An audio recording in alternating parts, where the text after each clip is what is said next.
Om Shri Sai Namaha. Chapter 10. Sai Baba's mode of life, his sleeping board, his stay in Shirdi, his teachings, his humility, Nanavali, the easiest path. Remember him always with love, for he was engrossed in doing good to all, and always abided in his self. To remember him only is to solve the riddle of life and death. This is the best and easiest of sadhanas, as it involves no expenditure. A little exertion here brings great rewards. So as long as our senses are sound, we should minute by minute practice this sadhana. All other gods are illusory. Guru is the only God. If we believe in Sadguru's holy feet, he can change our fortune for the better. If we serve him sincerely, we get rid of our samsara. We need not study any philosophy like the Nyaya and the Mimamsa. If we make him our helmsman, we can easily cross over the sea of all our pains and sorrows. As we trust the helmsman in crossing rivers and seas, so we have to trust our Sadguru in getting over the ocean of worldly existence. The Sadguru looks to the intense feeling and devotion of his devotees, endows them with knowledge and eternal bliss. In the last chapter, Baba's mendicancy and devotees' experiences and other subjects are dealt with. Let the readers now hear where and how Baba lived, how he slept and how he taught, etc. Baba's wonderful bedstead. Let us first see where and how Baba slept. Mr. Nana Sahib Dengle brought for Sai Baba a wooden plank, amount 4 cubits in length and only a span in breadth, for sleeping upon. Instead of keeping the plank on the floor and then sleeping on it, Baba tied it like a swing to the rafters of the masjid with old shreds or rags and commenced to sleep upon it.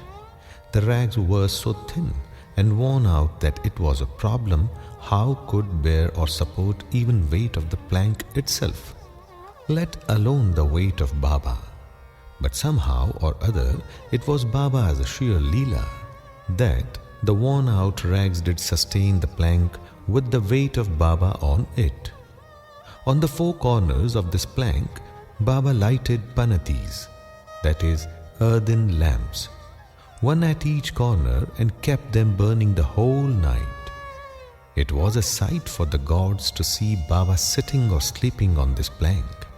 It was a wonder to all how Baba got up and down the plank. Out of curiosity, many careful observers kept watching the process of mounting and dismounting, but none succeeded. As crowds began to swell so to detect this wonderful feat, Baba one day broke the plank into pieces and threw it away. Baba had all the 8 siddhis, that means powers, at his command. He never practiced nor craved for them. They came to him naturally as a result of his perfection. Sagun manifestation of Brahman. Though Sai Baba looked like a man, 3 cubits and a half in length, still he dwelt in the hearts of all. Inwardly he was unattached and indifferent, but outwardly he longed for public welfare. Inwardly most disinterested, he looked outwardly full of desires for the sake of his devotees. Inwardly an abode of peace, he looked outwardly restless. Inwardly he had the state of Brahman. Outwardly he acted like a devil. Inwardly he loved Advaita, that means union or monism. Outwardly he got entangled with the world. Sometimes he looked on all with affection, and at times he threw stones at them. Sometimes he scolded them, while at times He embraced them and was calm, composed, tolerant, and well balanced.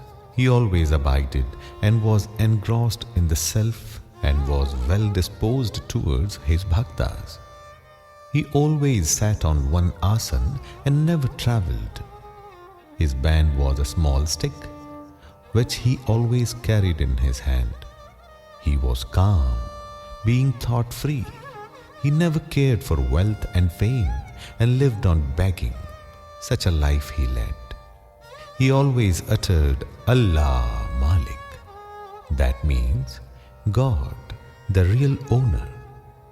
Entire and unbroken was his love for the bhaktas. He was the mine or storehouse for the self-knowledge and full of divine bliss. Such was the divine form of Sai Baba, boundless, endless and undifferentiated. One principle which envelops by whole universe. That means from a stone pillar to Brahma, incarnated in Sai Baba. The really meritorious and fortunate people got this treasure trove in their hands, while those people who, not knowing the real worth of Sai Baba, took or take him to be a man, a mere human being, were and are indeed miserable. Let's hear about his stay in Shirdi and probable birth date. None knew or knows the parents and exact birth date of Sai Baba, but it can be approximately determined by his stay in Shirdi.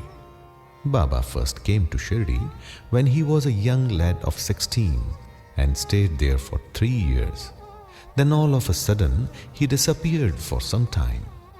After some time, he reappeared in the Nizam state near Aurangabad and again came to Shirdi with the marriage party of Chand Patil when he was 20 years old.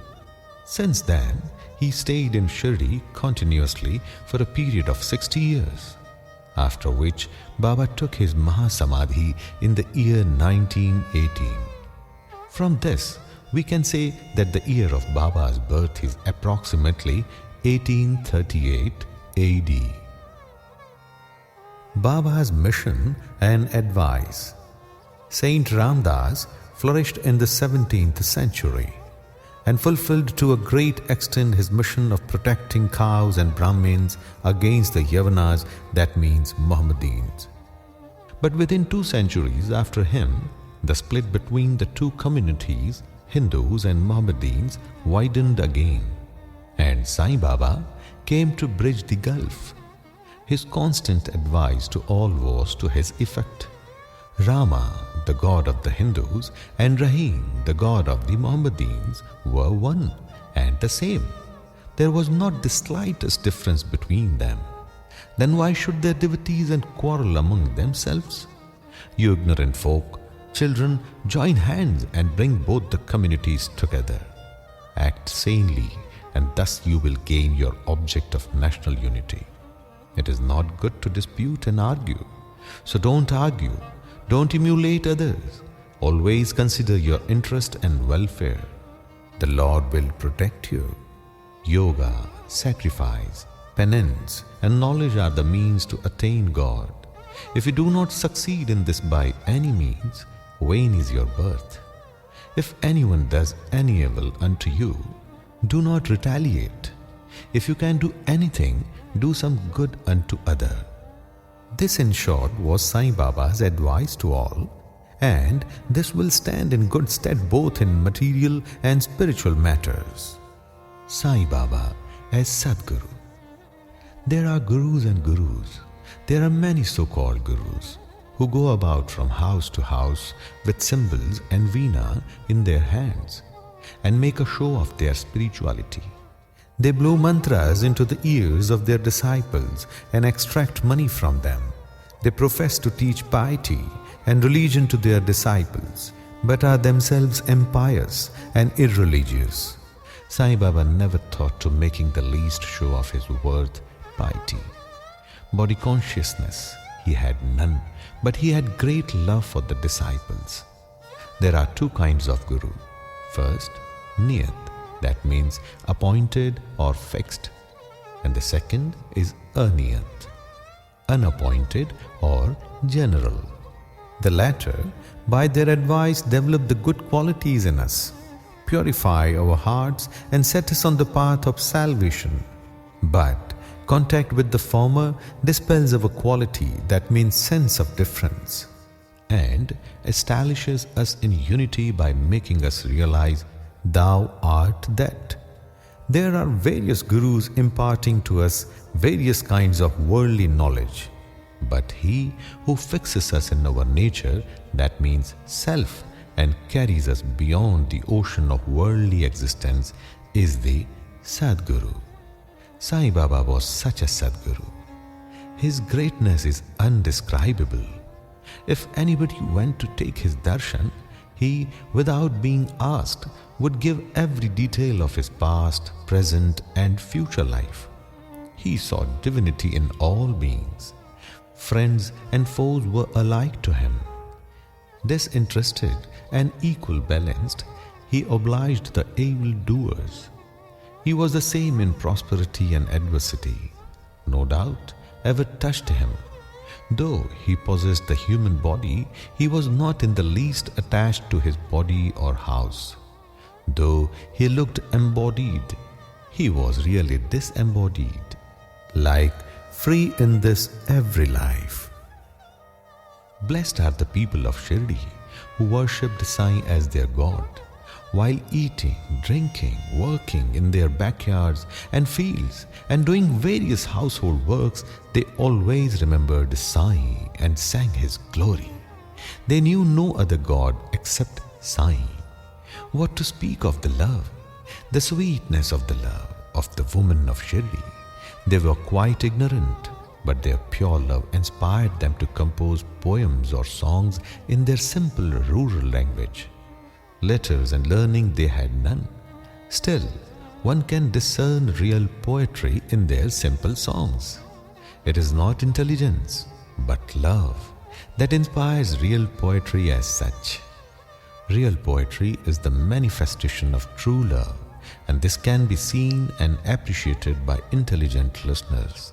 Collection of these folk songs is desirable, and Baba willing, some fortunate devotee may undertake the task of collecting and publishing these folk songs either in the Sai Leela magazine or separately in a book form.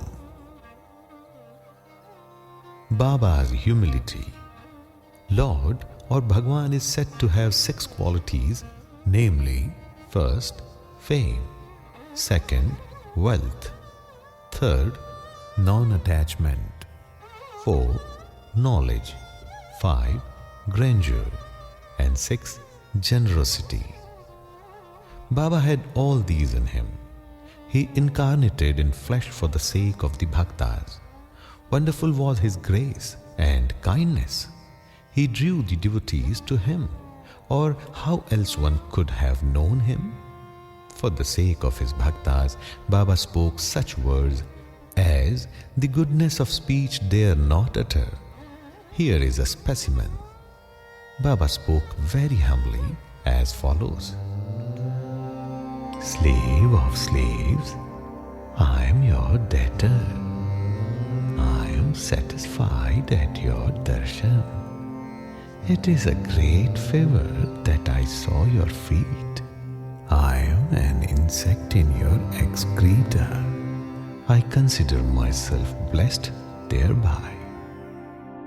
What humility is this?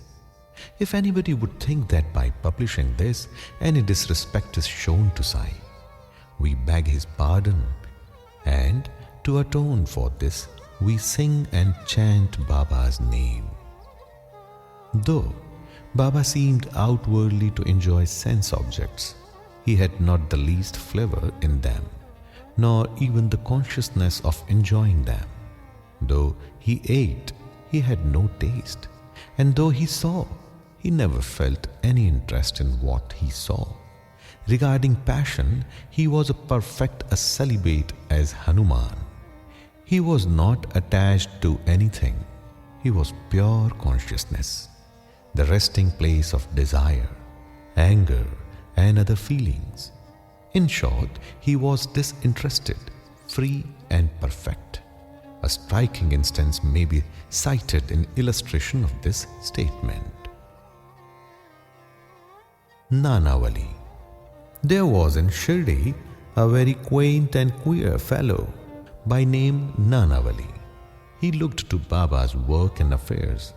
He once approached Baba, who was seated in his gadi, that means seat, and asked him to get up, and he wanted to occupy the same. Baba at once got up and left the seat, which he occupied. After sitting there a while, Nanavali got up and asked Baba to take his seat. Then Baba sat on the seat, and Nanavali fell at his feet and then went away. Baba did not show the slightest displeasure in being dictated to and ousted. This Nanavali loved Baba so much that he breathed his last on the 13th day of Baba's taking Mahasamadhi. The easiest path, hearing the stories of the saints and being in their company. Though Sai Baba acted outwardly like an ordinary man, his actions showed extraordinary intelligence and skill.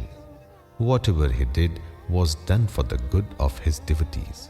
He never prescribed any asana, regulation of breathing, or any rites to his bhaktas, nor did he blow any mantras into their ears. He told them to leave off all cleverness and always remember Sai, Sai. If you did that, he said, all your shackles would be removed and you would be free. Sitting between 5 fires, sacrifices, chantings, 8-fold yoga are possible for the Brahmins only. They are of no use to the other classes. The function of the mind is to think. It cannot remain for a minute without thinking. If you give it a sense object, it will think about it. If you give it to a guru, it will think about Guru. You have heard most attentively the greatness, grandeur of Sai. This is the natural remembrance, worship and kirtan of Sai. Hearing the stories of the saints is not so difficult as the other sadhanas mentioned above. They mean stories remove all fear of this samsara, that means worldly existence, and take you on to the spiritual path. So, listen to these stories, meditate on them and assimilate them. If this is done, not only the Brahmins, but women and lower classes will get pure and holy. You may do or attend to your worldly duties, but give your mind to Sai and his stories, and then he is sure to bless you. This is the easiest path. But why do not all take to it? The reason is that without God's grace, we do not get the desire to listen to the stories of saints. With God's grace, everything is smooth and easy. Hearing the stories of the saints is, in a way, keeping their company. The importance of the company of saints is very great. It removes our body consciousness and egoism, destroys completely the chain of our birth and death, cuts asunder all the knots of the mind, and take us to God, who is pure consciousness.